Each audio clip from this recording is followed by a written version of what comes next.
Hello students, welcome to our channel आहा जिंदगी seated point. आज के इस लेक्चर में हम लोग साइंस पेडागोजी के कुछ सेलेक्टेड प्रश्न को डिस्कस करेंगे जो कि प्राकृतिक विज्ञान लक्ष्य एवं उद्देश्य, natural science AIIMS and objectives topic से रिलेटेड होंगे। तो इस टॉपिक से रिलेटेड पार्ट 1 ऑलरेडी अपलोड हो चुके हैं। जिन्होंने पार्ट 1 नहीं देखा, पहले पार्ट 1 देखें, उसके बाद आज का ये लेक्चर जो होगा पार्ट 2 होगा। आइए स्टार्ट करते हैं। तो वीडियो स्टार्ट करने से पहले मैं आपको बता दूं, अगर आप किसी भी टीचिंग एग्जामिनेशन की प्रिपरेशन कर रहे हैं तो आपको मैथ्स की आवश्यकता होगी और मैथ्स के लिए आप यूट्यूब पर सर्च कर सकते हैं आहा जिंदगी ट्रिकी मैथ्स। आपको चैनल का लिंक डिस्क्रिप्शन बॉक्स में भी मिल जाएंगे, तो उस लिंक को आप क्लिक कीजिए और चैनल को सब्सक्राइब कीजिए। वहां आपको सारे जो मैथ के टॉपिक हैं सारे टॉपिक कवर किए गए हैं, साथ ही मैथ्स के प्रीवियस ईयर पेपर को भी सॉल्व किए गए हैं। चलिए आइए देखते हैं हम लोग।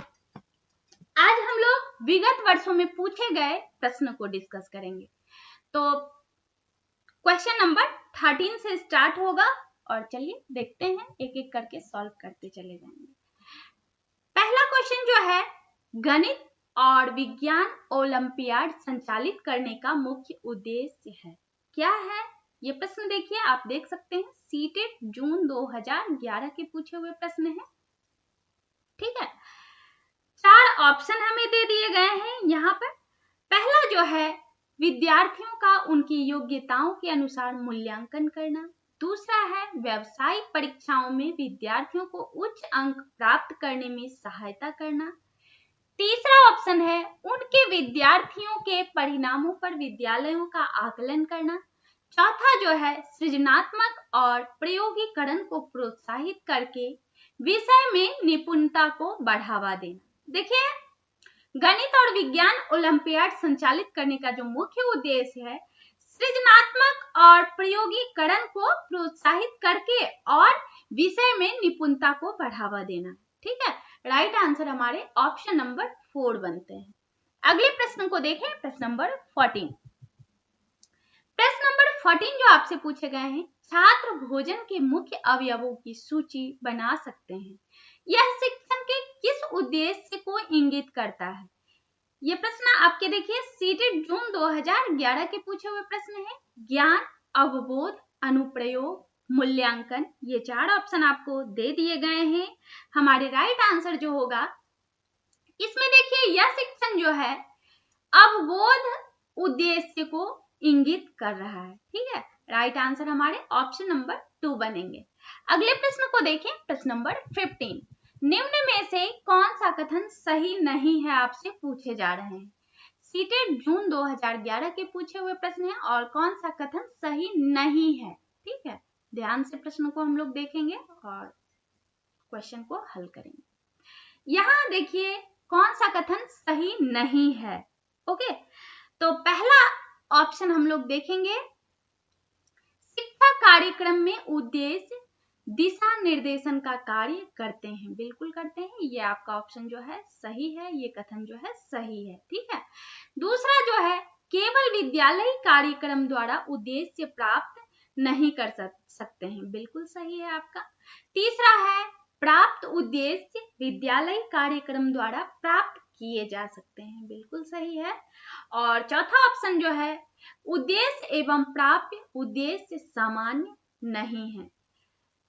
तो यहाँ पे हमारे जो कथन सही नहीं है जो पूछा जा रहा है, राइट आंसर हमारे ऑप्शन नंबर 4 बनते हैं।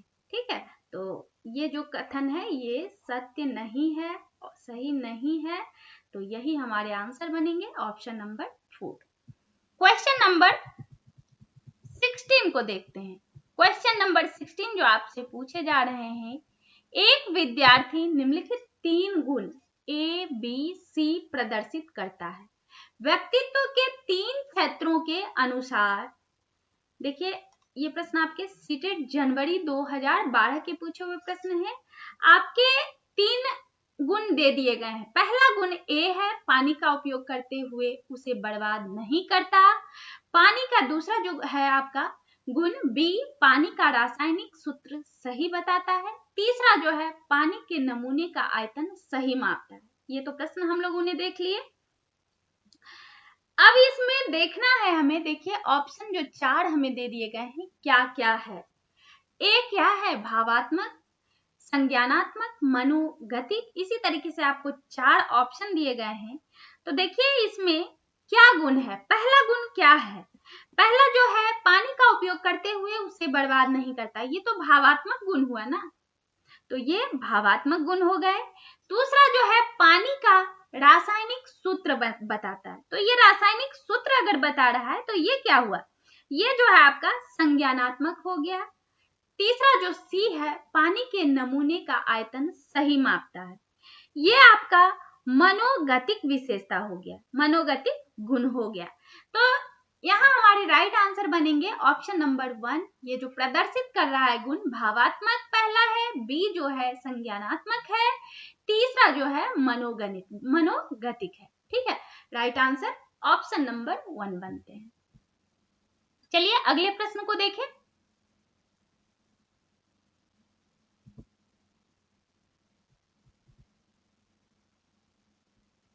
प्रश्न नंबर 17। प्रश्न नंबर 17 देखिए पूछे गए हैं, निम्नलिखित में से कौन सा उच्च प्राथमिक स्तर पर विज्ञान शिक्षण का मुख्य उद्देश्य है। ठीक है, ये प्रश्न आपके सीटेट जनवरी 2012 के पूछे हुए प्रश्न है। ओके, एक एक करके हम लोग देख लेंगे। पहला ऑप्शन जो है महत्वपूर्ण तथ्य तथा सूत्र सीखना। दूसरा है अध्याय के अंत में दिए गए अभ्यासों को हल करने में निपुणता विकसित करना। तीसरा जो है तार्किक चिंतन को बढ़ावा देना। देखिए यहाँ आपसे पूछा गया है निम्नलिखित में से कौन सा उच्च प्राथमिक स्तर पर विज्ञान शिक्षण का मुख्य उद्देश्य है। अगर हम लोग उच्च प्राथमिक स्तर पर विज्ञान शिक्षण का उद्देश्य की चर्चा करें तो तार्किक चिंतन को बढ़ावा देना, यही हमारा राइट आंसर बनता है option number 3। Question number 18। Question number 18 जो पूछे गए हैं, निम्नलिखित में से कौन सी विधि एक मिश्रित योग्यता वाली कक्षा जिसमें विद्यार्थी संज्ञानात्मक विकास के विभिन्न चरणों में है के लिए सर्वाधिक उपयुक्त होगी। ये प्रश्न आपके सीटेट नवंबर 2012 के पूछे हुए प्रश्न है। यहाँ देखिए जो भी गुण आपके दिए गए हैं, उपरोक्त गुण जो हैं व्यक्तित्व के क्रमशः आपसे यहाँ पूछे गए हैं निम्नलिखित में से कौन सी विधि एक मिश्रित योग्यता वाली कक्षा जिसमें विद्यार्थी संज्ञानात्मक विकास के विभिन्न चरणों में है के लिए सर्वाधिक उपयुक्त होगी। अब देखिए अगर हम लोग चारों ऑप्शन को देखें तो चारों ऑप्शन यहाँ हम लोग देख रहे हैं, एक मिश्रित योग्यता वाली कक्षा में मूर्त वस्तुओं को शामिल करके हाथों के माध्यम से की जाने वाली गतिविधियों द्वारा अमूर्त संकल्पों का सरलीकरण करके विद्यार्थियों का संज्ञानात्मक विकास उचित दिशा में किया जा सकता है। ठीक है, राइट आंसर हमारे यहाँ ऑप्शन नंबर 3 बनते हैं, मूर्त वस्तुओं को शामिल करके हाथ से की जाने वाली गतिविधियों द्वारा अमूर्त संकल्पनाओं का सरलीकरण। ठीक है, अगले प्रश्न को देखें। प्रश्न नंबर 19 आपसे पूछे जा रहे हैं, विज्ञान में पाठ्यचर्या योजना के विषय में निम्नलिखित में से कौन सा सर्वाधिक उपयुक्त है। ये प्रश्न आपके सीटेट नवंबर 2012 के पूछे हुए प्रश्न है। अब 4 ऑप्शन हमें दे दिए गए हैं, इसमें आपसे पूछे जा रहे हैं कि विज्ञान में पाठ्यचर्या योजना के विषय में निम्नलिखित में से कौन सा सर्वाधिक उपयुक्त है। अगर हम लोग चर्चा करें कौन सा सर्वाधिक उपयुक्त है तो विज्ञान में पाठ्यचर्या योजना पूर्वाधिगम पर निर्मित करने के लिए प्रत्येक पाठ के विशिष्ट अधिगम उद्देश्य की योजना बनाने के लिए की जाती है। ओके, राइट आंसर हमारे जो होंगे ऑप्शन नंबर 2 बनेंगे, पूर्व अधिगम पर निर्मित करने के लिए प्रत्येक पाठ के विशिष्ट अधिगम उद्देश्यों की योजना बनाने के लिए की जाती है। क्वेश्चन नंबर 20 देखते हैं, निम्नलिखित में से कौन सा उच्च प्राथमिक स्तर पर विज्ञान शिक्षण का उद्देश्य नहीं है पूछा गया है। कौन सा उद्देश्य नहीं है देख लेंगे एक एक करके। ये प्रश्न आपके सीटेट जुलाई 2013 के पूछे हुए प्रश्न है। यहाँ देखिए पहला ऑप्शन जो आपको दिए गए हैं, प्रश्न पूछने और जांच पड़ताल कौशल का विकास करना, ये जो है आपका उच्च प्राथमिक स्तर पर विज्ञान शिक्षण का उद्देश्य है। दूसरा जो है तकनीक कौशल अर्जित करना, तीसरा है प्रक्रमण कौशल अर्जित करना, चौथा आपका है वैज्ञानिक साक्षरता अर्जित करना। ठीक है, राइट आंसर यहाँ हमारे होंगे ऑप्शन नंबर 2 होंगे। यही ऑप्शन जो है आपका प्राथमिक स्तर पर विज्ञान शिक्षण का उद्देश्य नहीं है। ठीक है, राइट आंसर ऑप्शन नंबर 2 बनते हैं। क्वेश्चन नंबर 21, यहाँ आपसे पूछे गए हैं राष्ट्रीय पाठ्यचर्या की रूपरेखा 2005 ने इस बात का प्रबल समर्थन किया है कि उच्च प्राथमिक स्तर पर विज्ञान शिक्षण को, 4 ऑप्शन दिए गए हैं। ये प्रश्न आपके सीटेट जुलाई 2013 के पूछे हुए प्रश्न हैं। यहाँ अगर हम लोग चर्चा करें, राष्ट्रीय पाठ्यचर्या की रूपरेखा 2005 ने इस बात का प्रबल समर्थन किया है कि उच्च प्राथमिक स्तर पर विज्ञान शिक्षण विषय को सीखने और सिखाने के लिए रचनावादी उपागम का अनुसरण करना चाहिए, जिससे क्या होगा, जिससे विद्यार्थियों की सहजता से विज्ञान शिक्षण के विषय में बताया जा सकेगा। ठीक है, राइट आंसर हमारे क्या बनेंगे, देखिए ऑप्शन नंबर 4 आप देखिए, विषय सीखने सिखाने के लिए रचनावादी उपागम का अनुसरण करना। ठीक है, राइट आंसर ऑप्शन नंबर 4 बनते हैं। क्वेश्चन नंबर 22, उच्च प्राथमिक स्तर पर विज्ञान पाठ्यचर्या की संज्ञानात्मक वैधता का अर्थ यह है कि, क्या अर्थ है, सीटेट फैब 2014 के ये पूछे हुए प्रश्न हैं। यहाँ अगर हम लोग बात करें पाठ्यचर्या की, विज्ञान पाठ्यचर्या की संज्ञानात्मक वैधता का अर्थ क्या है, यहाँ देखिए उसे आयु के अनुरूप होना चाहिए। क्या होना चाहिए, उच्च प्राथमिक स्तर पर विज्ञान पाठ्यचर्या की संज्ञानात्मक वैधता का अर्थ यह है कि उसे आयु के अनुरूप होना चाहिए। ठीक है, राइट आंसर ऑप्शन नंबर 2 बनते हैं। क्वेश्चन नंबर 23, राष्ट्रीय पाठ्यचर्या की रूपरेखा 2005 की सिफारिशें के आधार पर एनसीईआरटी की विज्ञान की पुस्तकों में अधिक बल दिया गया है। ये भी प्रश्न आपके सीटेट फैब 2014 के पूछे हुए प्रश्न हैं। अगर हम लोग बात करें इसमें किस पर अधिक बल दिया गया है, देखिए एनसीईआरटी की सिफारिशों के अंतर्गत यह ध्यान दिया गया है कि रटने की प्रवृत्ति के साथ विद्यार्थियों के मध्य रचनाशीलता का विकास नहीं हो पाता है और उनकी बुद्धि क्षमता जो होती है स्थिर रह जाती है। साथ ही विद्यार्थियों की सक्रियता को ध्यान रखते हुए अधिगम के प्रत्येक प्रारूप को सक्रिय रूप से लागू करना और उन्हें छात्रों को जागरूक करना भी एनसीईआरटी की 2005 की सिफारिशों में शामिल था। ठीक है, यहाँ राइट आंसर क्या होंगे, हमारे राइट आंसर जो होंगे, विज्ञान की पाठ्यचर्या के विभिन्न कार्य क्षेत्रों के बीच तीक्ष्ण सीमाएं बनाए रखने पर। ओके, तो राइट आंसर हमारे ऑप्शन नंबर 2 बनते हैं। अगले प्रश्न को देखें, प्रश्न नंबर 24। प्रश्न नंबर 24 जो दिए गए हैं,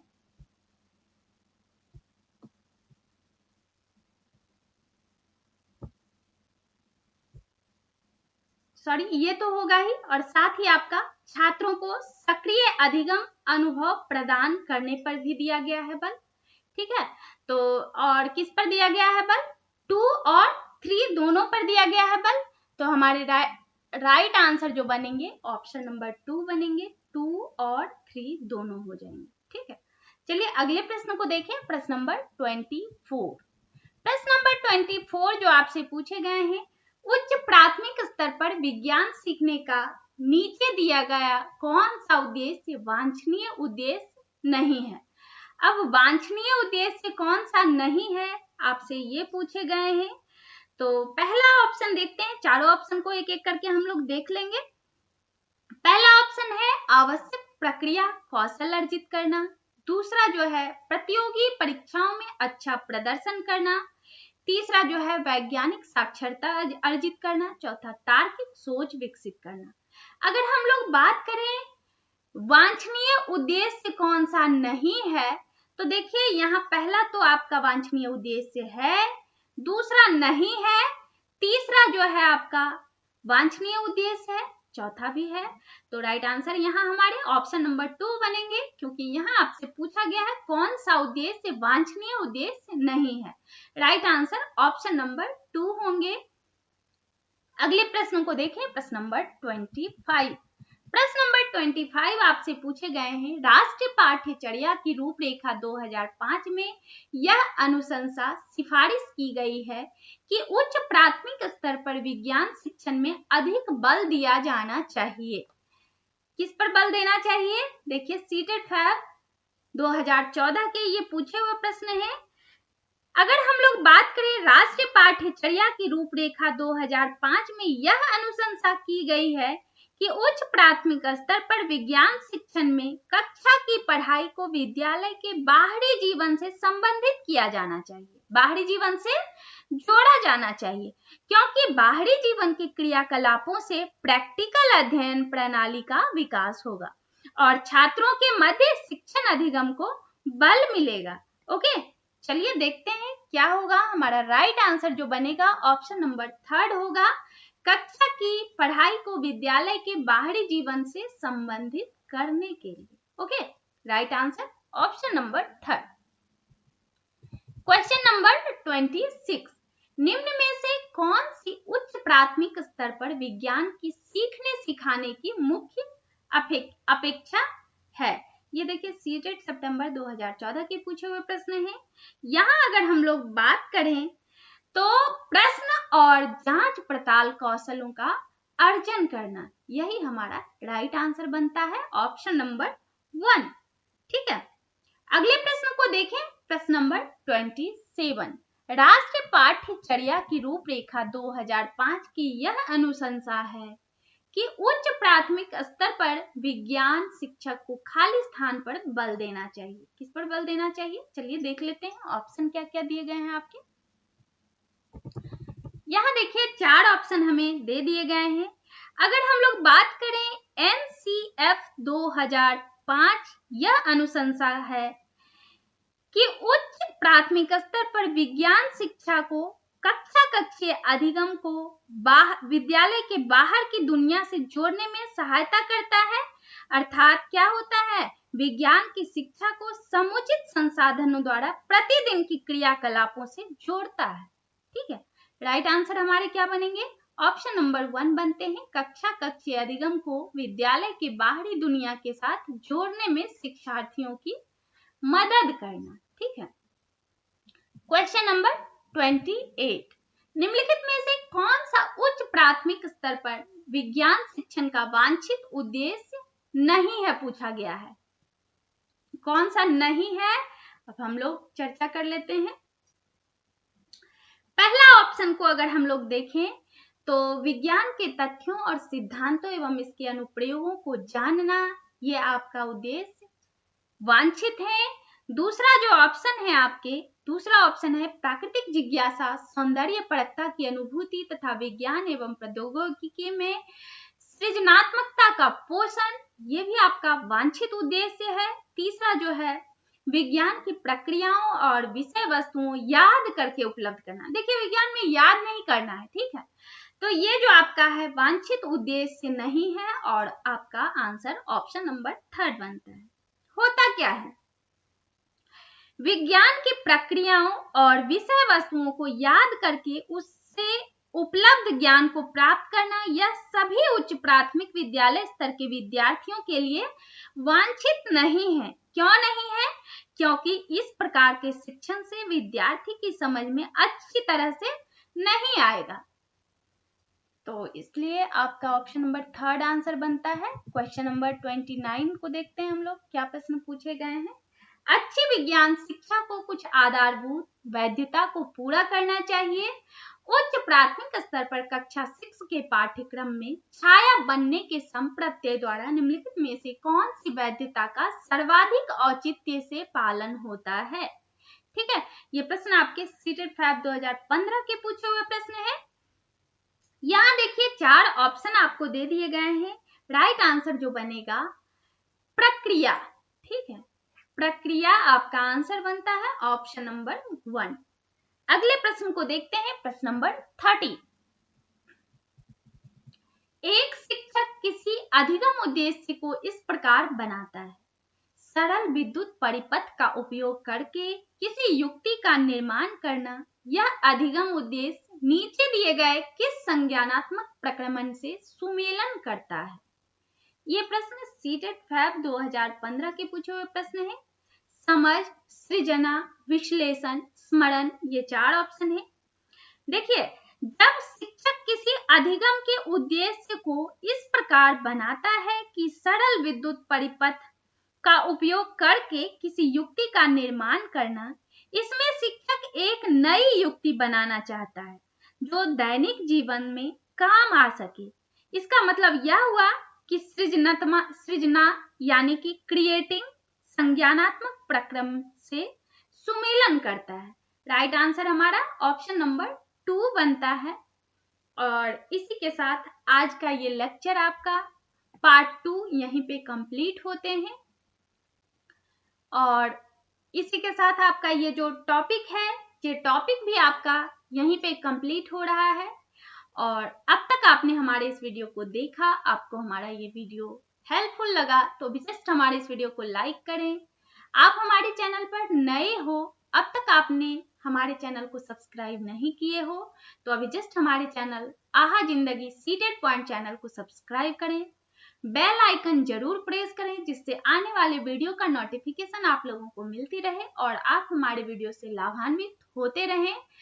आप अपने साथियों के साथ, दोस्तों के साथ जो कि टीचिंग एग्जामिनेशन की प्रिपरेशन कर रहे हैं, उनके साथ भी हमारे वीडियो को ज्यादा से ज्यादा शेयर करें जिससे आपके दोस्त, आपके साथी भी हमारे वीडियो से लाभान्वित हो सके। Okay, thank you so much.